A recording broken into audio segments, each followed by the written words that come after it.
امسك يا صاحب الجنيه ده ثانيه.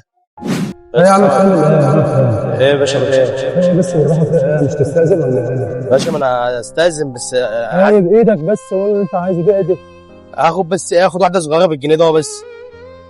واحده صغيره بالجنيه؟ اخد بس بقى. طب منين؟ انا من جنبك من شارع النخله من هنا. من شارع النخله؟ اه عايز واحده بالجنيه؟ انا بس بنتي نفسها فيها بس، فكنت عايز واحده صغيره، واحده بس كده طب فاهم. هي واحده هتعمل ايه يا بنتك؟ ليه؟ واحده هتعمل ايه لبنتك؟ ما هي كانت نفسها تاكل حاجه حلوه وبتاع، انا مش بصراحه ماشي الا الجنيه ده. انا بس في الجنيه كده. يقول لك اللي انت عايزه، عايز ايه؟ طب هتعمل ايه بس؟ انا عايز اصبر افهم. بس. طب ما انت صلي على النبي بس، انت عدت على الكيلو بكام؟ الكيلو ب 10 جنيه صح؟ اه. وانا برضه انت شكلك هتعمل كيلو، فانا مش عايزك تعمل كيلو، انا هاخد لا يا واحده عم، بس انا هديك صغيره. شويه كده من غير كيلو ولا بتاع، عادي. لا يا عم افهم بس، انا مش عايزك بس. برضه عشان ما اكونش جاي عليه. يا عم مالكش دعوه بيه، انا سيبها على الله. اجيب لك ايه؟ ولا ايه؟ لا ما هو كده برضه، ما انا هكون جاي عليك يا عم برضه. مالكش دعوه بيه، انا مرضي. بس انا معيش فلوس احاسبك والله. ايه يعني؟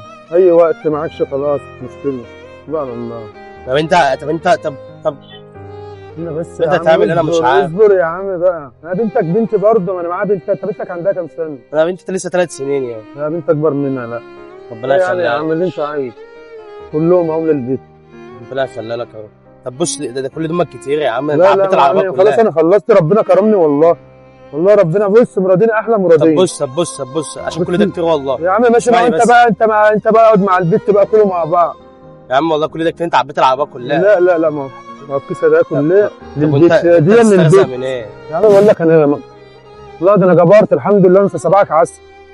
يعني انت اصلا يعني انت هتقفل كده خلاص؟ خلاص كده 100 وانا مرضي والله العظيم، ومزاجي 100. طب هم دول قد ايه طيب؟ يا عم انت مالك بقى، مالكش دعوه. عشان لما اشتغل احاسبك. يا عم لا، انا اسمعني بس. انا مسامح.